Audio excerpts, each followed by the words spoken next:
रामपुर स्थित मोहम्मद अली जौहर यूनिवर्सिटी एक बार फिर सुर्खियों में है। प्रशासन के अनुसार यूनिवर्सिटी परिसर में कुल 40 भवन बने हुए हैं, जिनमें से 38 भवनों का नक्शा स्वीकृत नहीं कराया गया।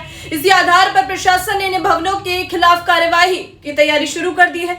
बताया जा रहा है कि संबंधित पक्ष को नोटिस दिए जाने के बाद अब अगले 15 दिनों के भीतर इन भवनों पर बुलडोजर कार्यवाही की जा सकती है, यदि नियमानुसार आवश्यक कदम नहीं उठाए गए। जी हां, इस खबर के सामने आते ही राजनीतिक हलकों में हलचल तेज हो गई है। कांग्रेस सांसद इमरान मसूद ने भी इस कार्यवाही का विरोध किया। उन्होंने आरोप लगाया कि इस कार्यवाही के पीछे केवल आजम खान को निशाना बनाने की मंशा है। उन्होंने सरकार में आग्रह किया कि इस फैसले में वहां पढ़ने वाले हजारों छात्रों के भविष्य को प्राथमिकता दी जाए और किसी भी शिक्षण संस्थान पर बुलडोजर चलाने से बचा जाए। सिर्फ आजम खान, और कोई कारण नहीं है, सिर्फ आजम खान।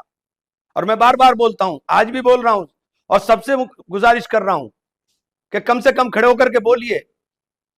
ये बुलडोजर जो हम पे चल रहा है, इस बुलडोजर के खिलाफ कम से कम बोलिए, कुछ तो कहिए। और सरकार से भी हाथ जोड़ के विनती है मेरी कि हमारे बच्चों को पढ़ने के लिए, उसके अंदर सभी समाज के बच्चे हैं, पढ़ने वाले संस्थान के ऊपर बुलडोजर मत चलाइए। देखिए, जब आरडी अस्तित्व में नहीं आया था तब वो भवन बने थे, लेकिन विषय ये नहीं है। विषय ये है कि एक बने बनाए संस्थान को अगर बुलडोज किया जाएगा तो उसमें पढ़ने वाले लाखों बच्चों का क्या होगा। आजम साहब से अदावत है तो आजम साहब को तो आपने जेल में डाल रखा है। उन बच्चों से क्या अदावत है या उस भवन से क्या अदावत है? अगर वो गलत बना तो कंपाउंडिंग करा दीजिए, विश्वविद्यालय के अंदर अपने आदमी बैठा दीजिए, आप चला लीजिए। बहुत सारे रास्ते हैं। मैं मुख्यमंत्री से आग्रह करूंगा कि बहुत सारे विश्वविद्यालय यहां होंगे जिनके नक्शे नहीं पास होंगे, तो ये उन बच्चों के साथ कम से कम जुल्म न करें जो बच्चे वहां पे शिक्षा ग्रहण कर रहे हैं। जब आप कहते हो कि शिक्षा की तरफ जाना चाहिए, समाज शिक्षित होना चाहिए, तो फिर आप बने बनाए संस्थान को बुलडोज करने पर पुनर्विचार आपको करना चाहिए और आपको देखना चाहिए कि यह कार्रवाई ना हो पाए। मैं सबसे आग्रह कर रहा हूं कि बोलिए साहब, हम लोगों पर बुलडोजर चल रहा है, हम पर जुल्म हो रहा है, तो बोलिए।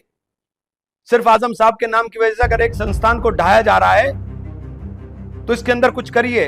वहीं पूर्व समाजवादी पार्टी सांसद डॉक्टर एसटी हसन ने इस प्रस्तावित कार्यवाही पर प्रतिक्रिया देते हुए कहा कि शिक्षण संस्थान किसी एक व्यक्ति का नहीं होता बल्कि समाज का होता है। उनके मुताबिक यहाँ हिंदू, मुस्लिम और सभी समुदायों के छात्र पढ़ते हैं। उन्होंने सरकार और विश्वविद्यालय प्रशासन से इस मामले पर पुनर्विचार करने और कोई वैकल्पिक समाधान निकालने की अपील की है। देखिए, एक शिक्षक संस्थान जो सबका होता है, हिंदू मुसलमान सब उसमें पढ़ते हैं। मैं समझता हूं कि सरकार को और वहाँ के वीसी को पुनर्विचार करना चाहिए, कोई दूसरा रास्ता निकालना चाहिए।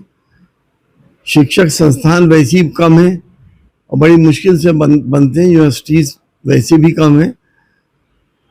और जिन आजम खान साहब ने जो ये यूनिवर्सिटी बनाई थी, और मैं ये समझता हूँ कि वो भी और 10-15 साल और जी लेंगे, इससे ज़्यादा कौन जीता है। सब चले जाते हैं, मैं भी नहीं रहूँगा इस दुनिया में और आप भी नहीं रहोगे। कम से कम संस्थान बाकी रहेगा, लोगों की खिदमत करता रहेगा। तो मेरी आपके माध्यम से अपने मुख्यमंत्री जी से और राज्यपाल जी से भी ये दरख्वास्त है कि वो इसमें इंटरफेयर करें। और मुझे उम्मीद है अगर वो सहानुभूति पूर्वक इस पे विचार करेंगे तो कोई दूसरा रास्ता जरूर निकल आएगा। दूसरी ओर प्रशासन का कहना है कि कार्यवाही पूरी तरह नियमों और भवन निर्माण से जुड़े कानूनी प्रावधानों के तहत की जा रही है। यदि निर्माण स्वीकृत मानकों के अनुरूप नहीं है तो नियमानुसार कार्यवाही की जाएगी।